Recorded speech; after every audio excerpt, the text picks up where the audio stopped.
थी। भगवान भक्ति क्रीडी माया जोड़ में लगे रहे।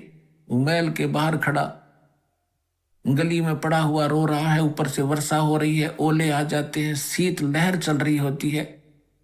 और वहां गेंडड़ी मार के इकट्ठा हुआ किसी गाड़ी के नीचे टाइम पास कर रहा है। जब मनुष्य शरीर था तो उसने कभी सपने में भी ना सोचा होगा कि ऐसी आपत्ति आवेगी। तो पुण्यात्माओं परमात्मा बताते हैं और परमात्मा से परिचित दो संत वो हमें शिक्षा देते हैं। मानुष जन्म दुर्लभ है, ये मिले न बारंबार। तरवर से पत्ता टूट गिरे, वो बहुर न लगता डारे। वो पृथ्वी पति चकवे गए, जिनके चक्कर चलनते। रावण सरीखे कौन गण, ऐसे गए अनंते। परमात्मा की भक्ति जिन्होंने नहीं की, अपने संस्कार से चाहे सारी पृथ्वी का शासक भी बन गया, अंत समय में उसको क्या लाभ हुआ? 84 लाख योनियों में कहीं कुत्ता गधा सुअर की योनि में अपना कष्ट भोग रहा होता है। राम नाम रटते रहो, राम नाम रटते रहो, जब तक घट में प्राण। कभू तो दीन दयाल के बनक पड़ेगी कान।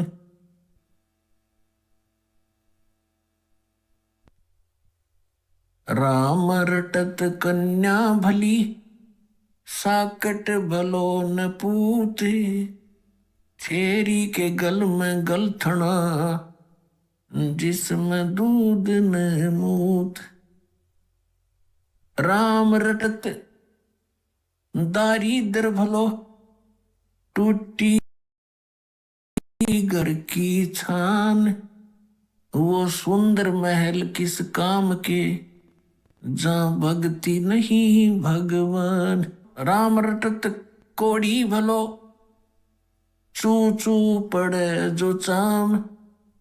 वो सुंदर शरीर किस काम का, जा मुख नाही नाम। जिव्या तो वाए भली, जो रटे हरि नाम। नहीं तो काट के फेंक दियो, ये मुख में बोलो ना चाम। परमपिता परमात्मा स्वयं आकर के अपनी प्यारी आत्माओं को यथार्थ मार्गदर्शन करते हैं, सही दिशा देते हैं। उनके द्वारा दिए गए ज्ञान को सूक्ष्म वेद कहते हैं। और सूक्ष्म वेद में परमात्मा हमें बता रहे हैं कि यहाँ के जो सुख आप देखकर इसी में सीमित हो गए, ये गलत है। ठीक है, संस्कार वश आपके परिवार है,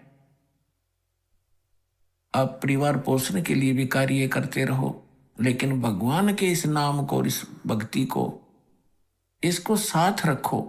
ये आपके इस संस्कारों को सुलझाने में आपको बहुत मदद करेगी। जैसे पहले हाथ से आटा पीसते थे, हाथ से पशुओं का चारा काटते थे, हाथ से पंखा करते रहते थे हवा प्राप्त करने के लिए, और भी बहुत से साधन जो। तो अब वो ही कार्य पावर से होते हैं, जो उसका कनेक्शन ले लेते हैं बिजली से। अब वो कितने आसान हो गए। 1 घंटे में मनमाना 2 टोकरे चारा नहीं कटे आदमी पर, जो बढ़िया मशीन आ गई थी वो हाथ से चलाने वाली। और 1 घंटे में ढेर लगा दे, बिजली का कनेक्शन मिल जाए, पावर से वो काम कट कट कट कट ढेर लगा देता है। इसी प्रकार हाथ से पीसने से 2 घंटे में 2 किलो आटा नहीं पूरा होता था, और 2 घंटे में भर दे 2 बोरी आज चाकी पावर से चलने वाली। तो कहने का भाव ये है कि आप जी जो कार्य कर रहे थे वो आपका केवल संस्कार मिल रहा था आपको। अब परमात्मा की पावर आपके साथ होगी तो फिर पावर से काम होंगे आपके। कबीर भगवान वाली शक्ति थे, फिर देखना कितने आसान हो जाएंगे।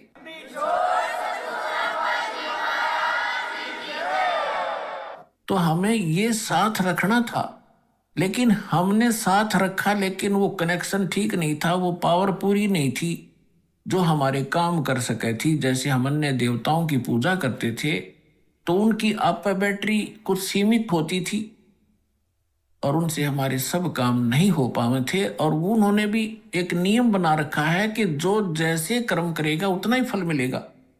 किसी के प्रारब्ध में कोई भी दुख है तो वो देवता, यहाँ तक कि ब्रह्म तक, और ये जो परब्रह्म जिसको कहते हैं अक्षर पुरुष तक, ये आपके प्रारब्ध में, आपके किस्मत में पूर्व निर्धारित जो संस्कार हैं उनमें कोई परिवर्तन नहीं कर सकते। मासा घटे न तिल बदे, विद ना लिखे जो लेख, सच्चा सतगुरु मेट कर ऊपर मारे मेख।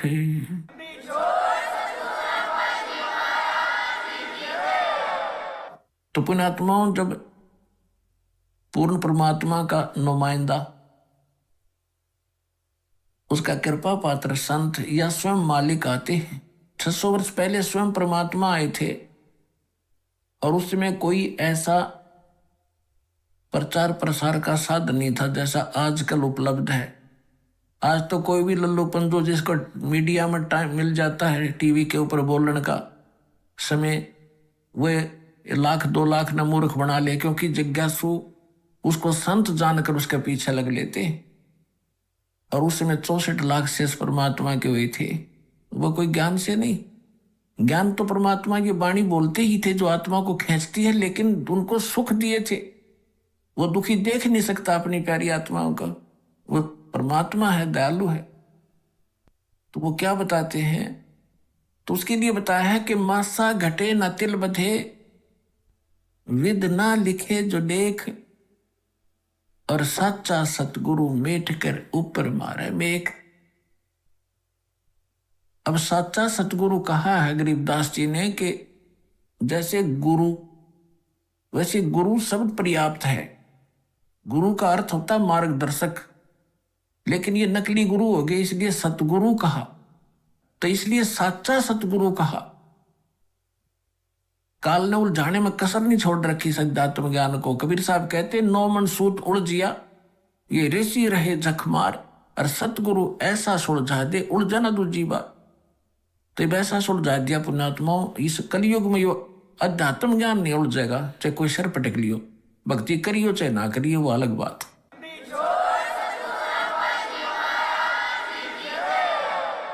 अब क्या कहते हैं कि मासा घटे ना तिल बधे, किसी भी साधना से आपके प्रारब्ध के अंदर, आपकी किस्मत में जो लिखे हुए आपके संस्कार हैं, जो आपके ऊपर कष्ट आने हैं, मृत्यु होनी है, वो बदल नहीं सकते। लेकिन पूर्ण संत, उस कबीर परमात्मा का सच्चा नुमाइंदा, उसको खत्म करके, मिटा करके ऊपर मेख मार देना, यानी फॉर एवर दोबारा पनप नहीं सकते। मेख मारन का अर्थ ही होता है परमात्मा हमारे साथ हो जाएगा तो हमें कोई दुख नहीं रहे। राजा भी भगवान की खोज में फिरता है, कोई संतों से मिलता है, कोई जंतर मंत्र कराता है। राजा से बड़े तो आप नहीं हो सकती प्रजा, ना सुखी हो सकती जैसा तुम मानते हो। राजा भी अपनी आपत्ति में परमात्मा की आड़ लेता है और आपको सीधा ही भगवान मिल रहा, तो फिर आपका कौन सी कमी आवेगी, ये विचार करने की बात है। वोट के देवर आड़े का जब मांगण का हो ढंग नहीं, जब तक मन